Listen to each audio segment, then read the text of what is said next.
Hi guys! So, kakatapos ko lang maligo, basa-basa pa yung hair ko.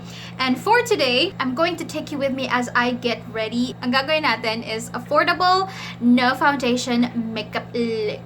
So, I'll be sharing to you guys paano ko ginagawa yung no foundation makeup look. And this is good for everyday, for office wear, pamasok kung saan, pupunta sa grocery. And I even do this makeup look kapag ka may meeting ako when, alam mo yun, masyadong mainit sa labas at ayokong mahassle at malusaw yung fondasyon ko. So, if you wanna know some tips and tricks and all that, please keep on watching. Kasama ko na rin pala yung aking very quick skincare routine. So, bagong ligo ako and everything, wala pa akong kahit ano sa face ko. Una kong gagamitin is my favorite toner, and this is from KLAIRS, and I always buy yung mga ganitong size lang. Meron kasi malaki to eh, diba? Kaya lang namamahalan ako doon, so I'll just buy this one. And matagal naman siya sa akin. So I just use my clean palm. Make sure it's clean. Kasi since we're not gonna use foundation, you have to make sure na maayos yung base mo. Moisturized and glowing and fresh. Tinanti ko lang i-absorb ng skin ko, and then the next thing I do is put on my serum. And what I have here is also from KLAIRS. Ito yung vitamin C serum. You can use whatever serum you have. Pero ito kasi super effective para sa akin. Parang feeling ko nakakatulong siya para mag-clear up yung skin ko. At the same time,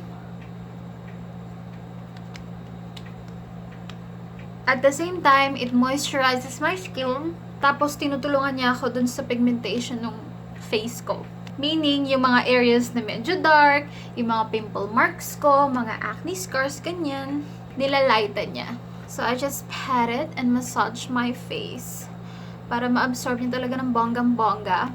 And para matanggal yung puffiness ng face ko because it's early in the morning. Alam mo yung pag galing ka sa tulog, lahat ng salt na pinagkakain mo the day before, ayan na, nandyan na sa no water retention ka na. So you're like puffy and everything. I also put some on my neck. Usually pag nasa bahay lang ako, those two skincare, I'm done, I'm good. Pero pag lumalabas ako or pag pupasok ako sa office and all that, I use this one. This is from SKINPOTIONS. At yung tomato serum. Ayan, just like that. I make sure na absorb na yung skin ko yung vitamin C before I put this. Tapos, para siyang yung topper ko. Parang ganun. Parang finisher. Just to seal everything. Ito naman, feeling ko ito yung nakakatulong sa akin dun sa mga pausbong kong mga pimples and all that. Parang hindi na ako nagkakaroon ng super duper laking pimples. Actually, wala akong active na pimple right now. These are all acne scars. So, habang hinihintay kong ma-absorb ng skin ko lahat ng mga pinaglalagay ko. To avoid wasting time, I do my brows na. And for today, bet kong gamitin itong si Sunny's Face Life Brow. Gusto ko na siyang ubusin para ma-dispatch ako na siya. Will I buy again? I'm not sure kasi parang namamahalan ako sa kanya. Meron namang mga mas mura na, alam mo yun, maganda din naman yung performance. Ang kinaganda lang kasi nito is yung nipis niya. So, depende sa size ng eyebrows mo. If you have like super thin eyebrow area, ito feeling ko mabebetan mo to. Kaya lang kasi ako ang lapad ng mukha ko, ang lapad ng eyebrow area ko. So, I need something na, alam mo yun, mas malapad kesa dito because this is so thin, it takes really long time for me to finish my, my eyebrows.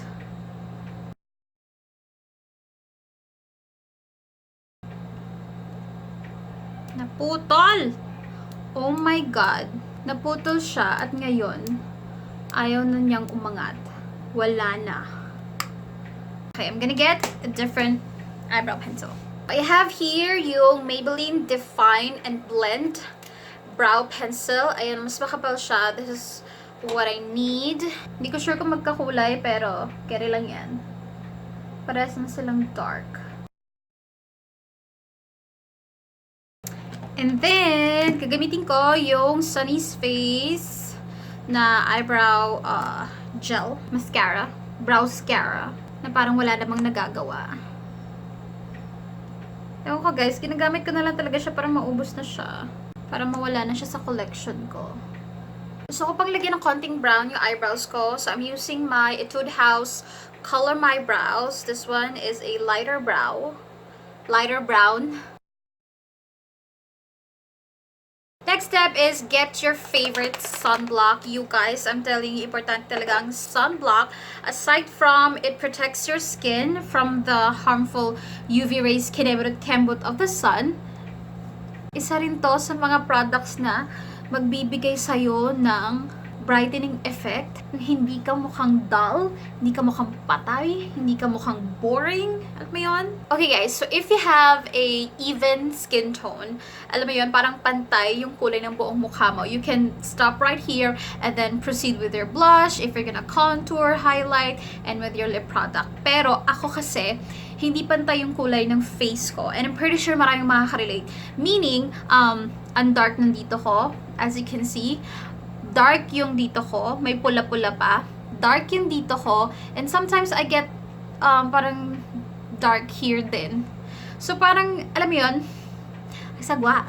So I need the help of a concealer. But you guys, the concealer that I'm currently using right now, this is from Fashion 21. Siguro may magsasabi sa inyo, oh my god, sabi ni concealer yung susunod eh. No foundation nga, and nag-concealer naman. E di parang na-foundation ka na rin. No. These concealers are different because out of all the concealers I've tried, ito yung pinaka-lightweight. Lightweight meaning hindi siya singkapal ng L'Oreal Infallible, hindi siya singkapal ng Maybelline Age Rewind. Alam mo yun talaga pang mga, pang mga heavy cut full coverage. Pero ito, these are good enough to even out your skin tone, to brighten up your face, to cover a little bit of your imperfections. Pero hindi lahat. So this is perfect for everyday, pang office, pang masok, pang grocery, ganyan. And kung ayaw mo ng heavy, thick, intimidating makeup. Alam mo yun. So this one is in the shade light. So I do this. Lahat ng mga nangingitim na area, nilalagyan ko be. Hindi ko siya i-cover perfectly. So I can use just this one, but I wanna even it out with another shade para more skin tone effect. And then a little bit on my imperfections. Again, hindi niya i-cover lahat perfectly. But what I like to do is, I like to get my sunblock. Para akong gumagawa ng sarili kong skin tint. Pero wala kasi akong wala akong ginagamit ngayon na tinted moisturizer. So I just do this. You can use a brush, but I prefer using a beauty blender kasi mas seamless and mas natural looking kapag ka beauty blender yung gamit. So, as you can see, hindi naman yan cover yung mga imperfections ko and all that, but it brightens up everything, it evens out everything. Hindi na ako mukhang puyat or something like that. And also, you guys, dati, hate na hate ko yung mga acne marks ko, but right now, I'm kind of sort of loving it. Kasi every time nakikita yung mga acne marks kong ganyan-ganyan, it's a proof na, alam mo yun, I'm not wearing any foundation or heavy makeup. So, mailagay man ako ng concealer, BB cream, CC cream, whatever like that, it's gonna look still natural. Kasi nakikita yung mga acne marks ko. So, konting diet won't hurt. Next I'm going to do is contour my face. Kung maliit yung mukha mo, kung chiseled yung cheekbones mo, kung meron kang panga, you don't need this. But since I'm like shop out since birth, kailangan ko to be. So, I'm using yung CARELINE. I love this one because it's cream. It's easier to blend and more natural looking.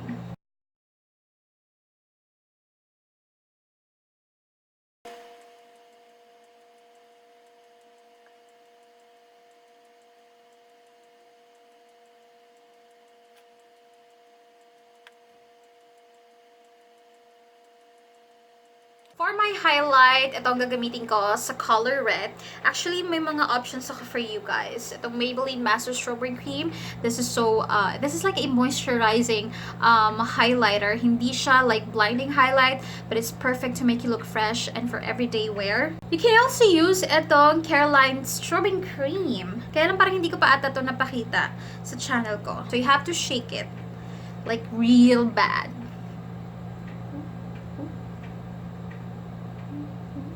Sponge again, yung clean side.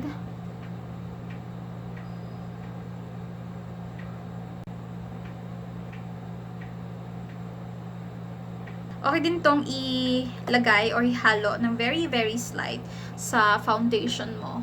if you want a dewy finish.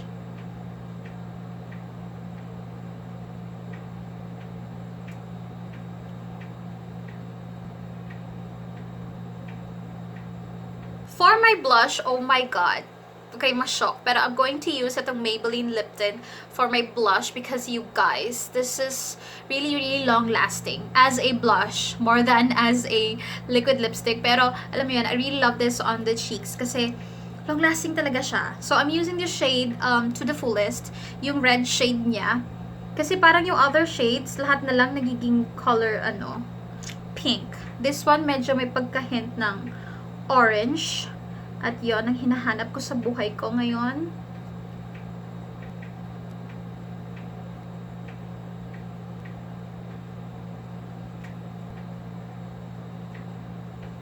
I'm going to add just a little bit over here.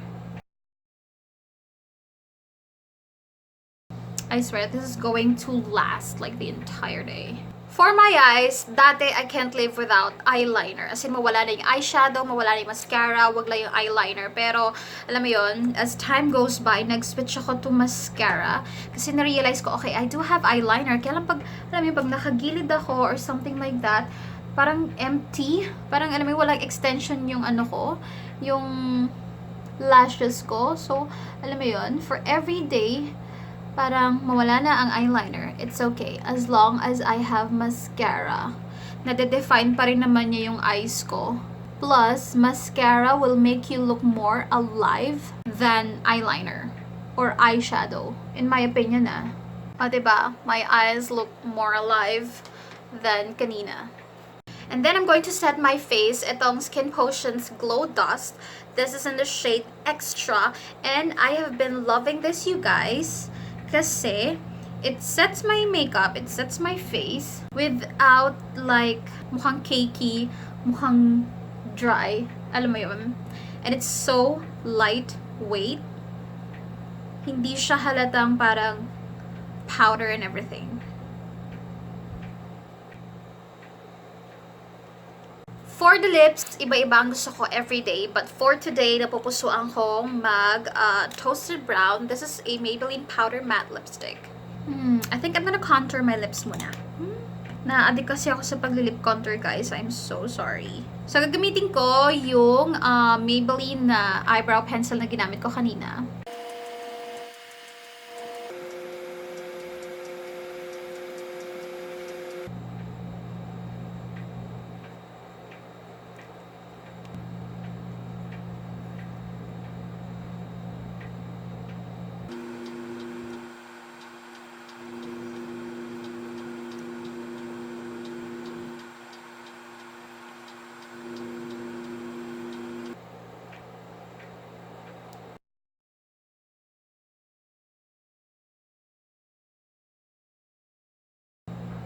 I always like to blur out my lip product kasi it also blurs out the lines of your lips, making it look plumpier. So, I'm good now with this, but I like to make things complicated. This is so unnecessary, but I'm so maarte today. So, I'm going to get a darker lip product.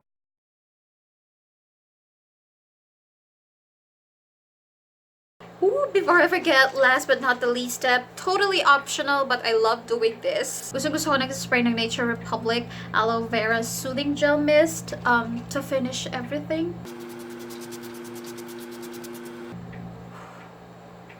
I swear, feeling ko talaga mas napapaganda niya yung makeup look ko because it melts everything together.